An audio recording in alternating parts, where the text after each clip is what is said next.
Hello, today we are looking at math packet number 4. So let's look at this first page. Dee, Sarah, and Tyrone ordered a pizza to share. The cost of the pizza was $10. Sarah ate less than everyone else, so Dee and Tyrone decided that she did not have to pay the same as they did for the pizza. They decided to have Sarah pay half of what they each paid. What did Sarah pay for the pizza? So if we think about our pizza, there was $10 for the whole pizza. Now Sarah pays half of what Dee and Tyrone pay. So we have how much Dee and Tyrone pay, and then we have half. So this doesn't look right because this looks like it's broken up into thirds, and we don't want to break it into thirds, because they didn't all pay the same amount. So if we look at that, we have what Dee and Tyrone paid. They each paid the same amount, and then Sarah pays half of what they each paid. So if we look, if we break what Dee and Tyrone pay, Sarah pays half of it. So Sarah pays this much, which is half of Tyrone's and half of Dee's. So that gives us 1, 2, 3, 4, 5 equal units. So we have 5 units out of 10. So $10 altogether. So if we divide that $10 divided by 5, that gives us 1 unit would equal 10 divided by 5. So then we can figure out how much Dee paid and how much Tyrone paid. If we know what that 1 unit is, they paid 2 of them. 1 unit, they paid 2. Sarah pays just the 1 unit. So you're going to have to do that math to figure out how much Sarah paid. Let's look at our next page. Bob got on in an elevator. He rode up 7 floors. So that would be going up. We're going to call that +7, because if we look at our thermometer, going up is the positive numbers. When we go down, it's the negatives. So we're going to call positives going up, down, negative. So he rode up 7 floors, and then he went down 5, so -5, up 3, up 1, then down 2. So now we can look at this as one of our math equations using those positives and negatives, using PEMDAS. We're going to go from left to right. So 7 minus 5 would be 2.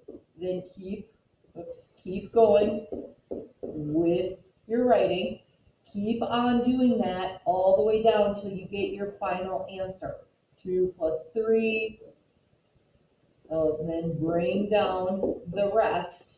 Keep working it down to see what the final answer is, to see where he got off, what floor he got off on. Now, let's look at our next page.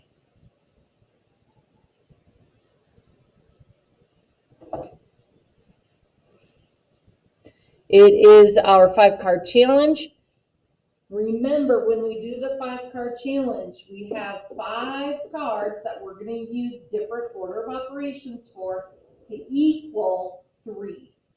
So the easiest one you could say is 6 minus 3 equals 3. So that would count as 1. 2 cards being used, so that's 2 points for that equation. You need to get up to 12 points. So work on the 5-card challenge, coming up with equations that equal 3. Now we have our pattern page. We need to complete the table for the number of total blocks in each figure. So we need to do this column. So in our first figure, figure 1, there's 1 block. Figure 2, we had 1, 2, 3, 4, 5, 6 blocks. Figure 3, we have 1, 2, 3, 4, 5, 6, 7, 8, 9, 10, 11, 12, 13, 14, 15. And figure 4, we have 1, 2, 3, 4, 5, 6, 7, 8, 9, 10, 11, 12, 13, 14, 15, 16, 17, 18, 19, 20, 21, 22, 23, 24, 25, 26, 27, 28. So now what we have to do is try to find a pattern in these numbers. So if I look, I went from 1 to 6, so that was increasing it by 5. From 6 to 9 increases it by 9. 15 to 28 increases it by 13. So we can kind of see a little pattern there. I'm also going to look at the number of my figure, and I'm going to see if I can find a pattern there. To go from 1 to 1, that would be multiplying it by 1. To go from 2 to 6, that would be multiplying it by 3. To go from 3 to 15, that's multiplying it by 5. To go from 4 to 28 is multiplying by 7.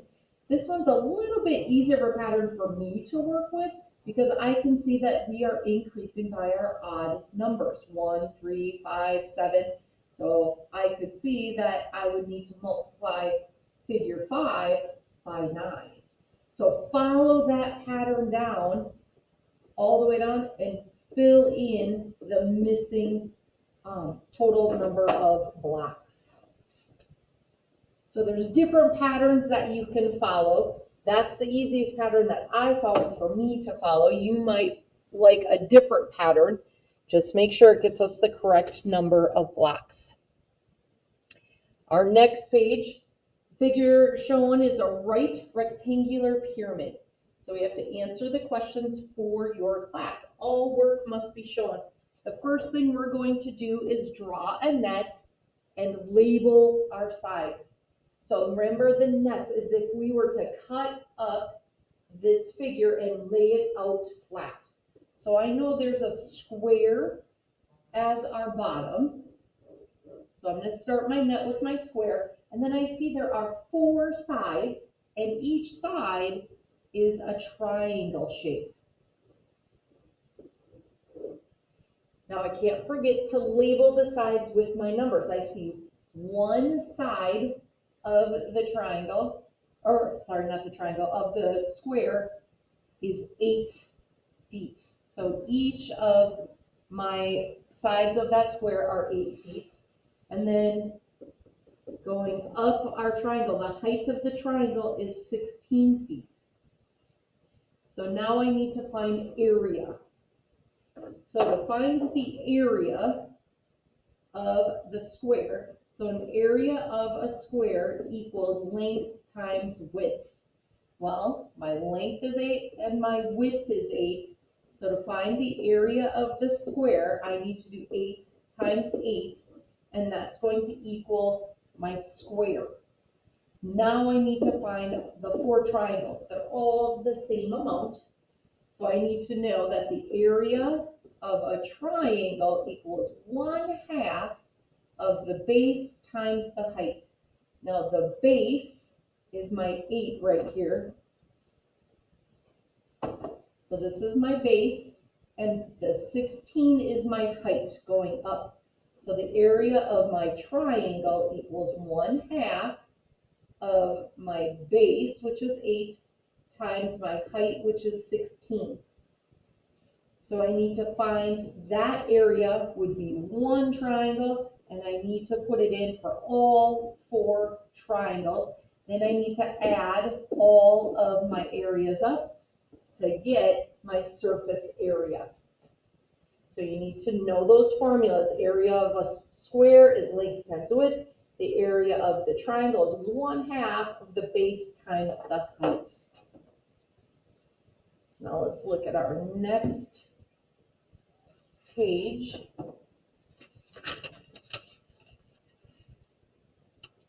So now we're still working with a right rectangular pyramid. Our measurements are a little different on this one.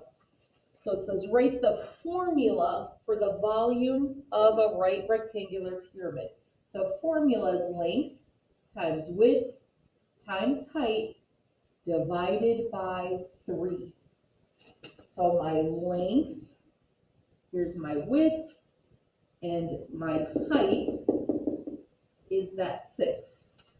So I'm going to do length times width times height, and then I'm going to divide it by 3. And that answer, when I do that math, 10 times 8 times 6, and then divide it by 3, if you put that all into your calculator, that will give you the volume of your figure. So you'll put that answer right there. Then math 6 needs to know what the volume of the rectangular prism that this was taken from. So if we imagine that this was taken out of a rectangular prism. So think about there being that rectangular prism there that this was taken out of. So to find the area of a rectangular prism, we've had that in previous packets. Remember, that volume equals length times width times height, not divided by 3. Now we want the full rectangle, the rectangular prism. So that answer is going to go down here. So you're going to do the length times the width times the height. We're not dividing by 3. We're only divided by 3 if we're taking that pyramid out, we're taking those triangles out of it. So you'll put that answer down on the bottom. Now our next page is our perimeter and area page.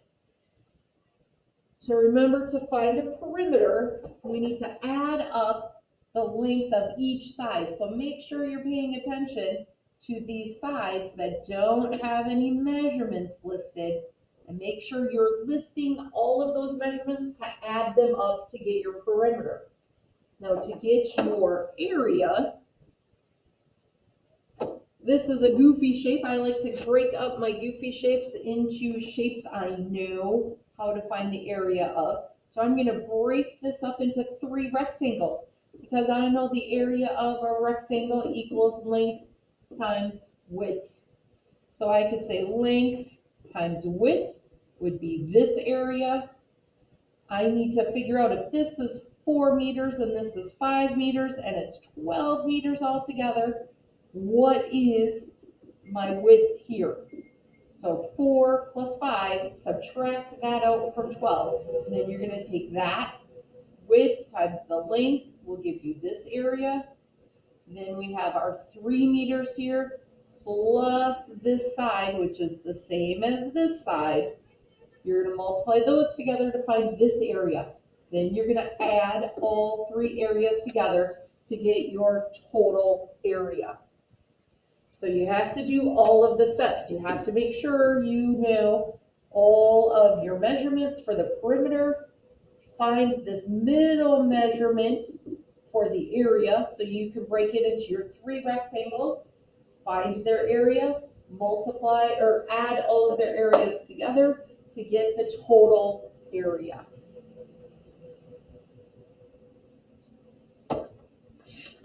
And that is it for packet number 4. Good luck, and remember to ask me if you have any questions on any of these pages. Have a wonderful day.